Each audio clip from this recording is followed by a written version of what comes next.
ಎಲ್ಲರಿಗೂ ಶ್ರೀ ಸತ್ಯದರ್ಶನ ವಾಹಿನಿಗೆ ಸ್ವಾಗತ. ಇಂದು ನಿಮಗಾಗಿ ಬಾಳೆಯ ಬಗ್ಗೆ ಮಾಹಿತಿ ತಂದಿದ್ದೇನೆ, ತಿಳಿಯೋಣ ಬನ್ನಿ. ಬಾಳೆಯು ಭಾರತ ದೇಶದ ಎಲ್ಲ ಭಾಗದಲ್ಲೂ ಎಲ್ಲ ದೇವಾಲಯಗಳ ಬಳಿಯೂ ಬಹುತೇಕ ಎಲ್ಲ ಕಡೆಗಳಲ್ಲಿಯೂ ಎಲ್ಲ ಸಮಯದಲ್ಲಿಯೂ ಅಗ್ಗದ ಬೆಲೆಯಲ್ಲಿ ಸಿಗುವ ಏಕೈಕ ಫಲವೆಂದರೆ ಬಾಳೆಹಣ್ಣು. ಬಾಳೆಹಣ್ಣನ್ನು ಒಂದಲ್ಲ ಒಂದು ವಿಧದಲ್ಲಿ ಸೇವಿಸದ ಜನರು ಸಿಗುವುದೇ ಅಪರೂಪ. ಬಾಳೆಹಣ್ಣನ್ನು ಎಲ್ಲರೂ ತಿನ್ನುತ್ತಾರೆ, ಇಷ್ಟಪಡುತ್ತಾರೆ ಅಲ್ಲವೇ? ಯುಗಗಳಲ್ಲಿಯೂ ಪೂಜನೀಯವಾದ ಬಾಳೆ ಹುಟ್ಟಿದ್ದಾದರೂ ಹೇಗೆ, ಬೆಳೆದಿದ್ದಾದರೂ ಹೇಗೆ? ಸತ್ಯಯುಗ ಪ್ರಾರಂಭವಾದ ಕೆಲವು ವರ್ಷಗಳ ನಂತರದಲ್ಲಿ ದಾನವರು ಬ್ರಹ್ಮದೇವನನ್ನು ಕುರಿತು ಘನಘೋರವಾದ ತಪಸ್ಸು ಮಾಡುತ್ತಿದ್ದರು. ಇವರ ತಪಸ್ಸಿಗೆ ಮೆಚ್ಚಿದ ಬ್ರಹ್ಮದೇವನು ಅಸುರರು ಕೇಳಿದ ವರಗಳನ್ನು ನೀಡುತ್ತಿದ್ದರು.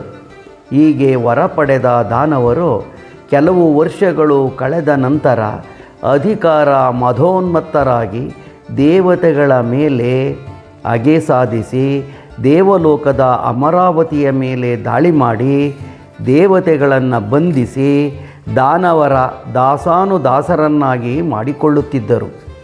ದೇವಲೋಕದ ಸ್ವರ್ಗವನ್ನು ವಶಪಡಿಸಿಕೊಂಡು ದೇವರಾಜ ಇಂದ್ರನನ್ನು ಬಂಧಿಸಿ ಮದೋನ್ಮತ್ತರಾಗಿ ಎಲ್ಲರನ್ನೂ ಪೀಡಿಸುತ್ತಿದ್ದರು.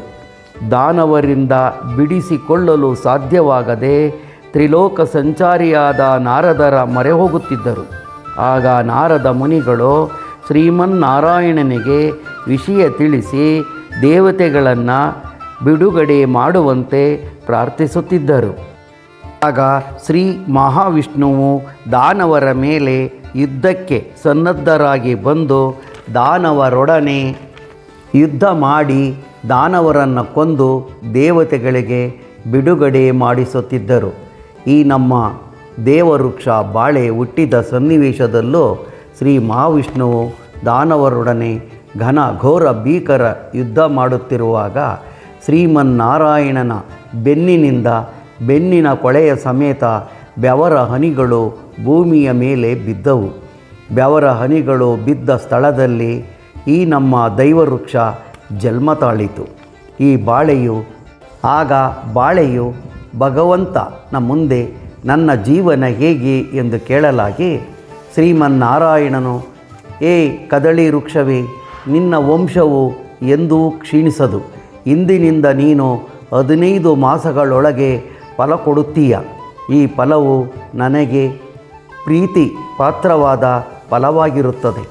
ಹಾಗೂ ಸಮಸ್ತ ಲೋಕಗಳಲ್ಲಿ ದೇವ ದಾನವ ಮನುಷ್ಯರೆಲ್ಲರೂ ಎಲ್ಲ ವಿಧವಾದ ಶುಭ ಕಾರ್ಯಗಳಲ್ಲೂ ನಿನ್ನನ್ನು ಮಂಟಪ ಚಪ್ಪರಗಳಲ್ಲಿಯೂ ಬಳಸಲಿ. ಈ ನಿನ್ನ ಫಲವನ್ನು ಕಡ್ಡಾಯವಾಗಿ ಬಳಸುವಂತಾಗಲಿ. ಹಾಗೂ ಈ ಫಲವನ್ನು ಬಳಸದ ಪೂಜೆಯು ಫಲಪ್ರದವಾಗದಿರಲಿ. ಹಾಗೂ ನನಗೆ ಹಾಗೂ ದೇವಾನುದೇವತೆಗಳಿಗೆ ನೈವೇದ್ಯ ಅರ್ಪಿಸುವಾಗ ನಿನ್ನ ಎಲೆಯ ಅಗ್ರಭಾಗವನ್ನು ಮಾತ್ರ ಉಪಯೋಗಿಸಿ ನೈವೇದ್ಯ ಅರ್ಪಿಸಲಿ. ಹಾಗೂ ನಿನ್ನ ಮೂಲದಲ್ಲಿ ಬ್ರಹ್ಮದೇವ, ಮಧ್ಯದಲ್ಲಿ ನಾನು, ಎಲೆಗಳಲ್ಲಿ ಶಿವನ ಅಂಶವಿರುತ್ತದೆ.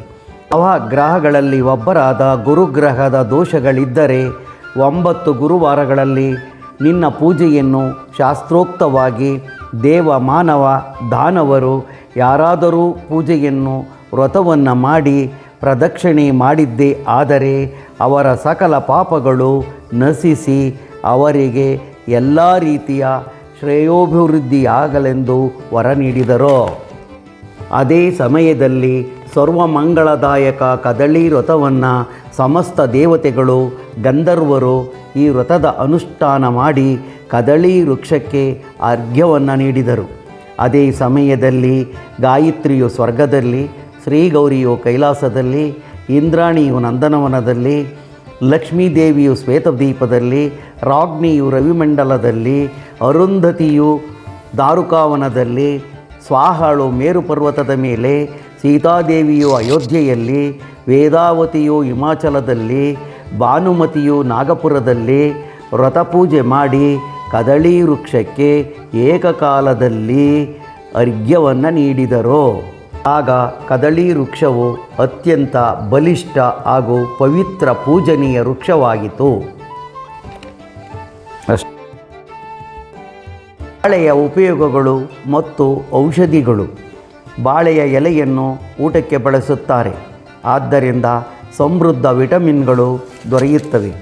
ಬಾಳೆಹಣ್ಣಿನಿಂದ ಜೀರ್ಣಶಕ್ತಿ ವೃದ್ಧಿಯಾಗುತ್ತದೆ, ಮಲಬದ್ಧತೆ ಗ್ಯಾಸ್ಟ್ರಿಕ್ ಶಮನವಾಗುತ್ತದೆ. ಬಾಳೆ ರಸದಿಂದ ರಕ್ತಭೇದಿ ವಾಂತಿ ನಿಲ್ಲುತ್ತದೆ. ಹುರುಳಿಕಾಳು ಮತ್ತು ಬಾಳೆ ದಿಂಡಿನ ಪಲ್ಯದಿಂದ ಮೂತ್ರಪಿಂಡ ಸಮಸ್ಯೆ ದೂರಾಗುತ್ತದೆ. ವಿಶೇಷ ಸೂಚನೆ: ಬಾಳೆಯ ಸುಳಿ ಎಲೆ ಪಲ್ಯ, ದಿಂಡಿನ ಪಲ್ಯ, ಬಾಳೆಕಾಯಿ ಪಲ್ಯಗಳು ಮಧುಮೇಹವನ್ನು ಹತೋಟಿಗೆ ತರುತ್ತವೆ. ಒಟ್ಟಾರೆ ಬಾಳೆಯ ಎಲ್ಲ ಭಾಗಗಳು ಒಂದಲ್ಲ ಒಂದು ರೀತಿಯಲ್ಲಿ ಉಪಯೋಗಿಸಲಾಗುತ್ತದೆ. ಇದೇ ರೀತಿಯ ಮಾಹಿತಿಯೊಂದಿಗೆ ಮತ್ತೆ ಬರುತ್ತೇನೆ. ನಮಸ್ಕಾರಗಳು.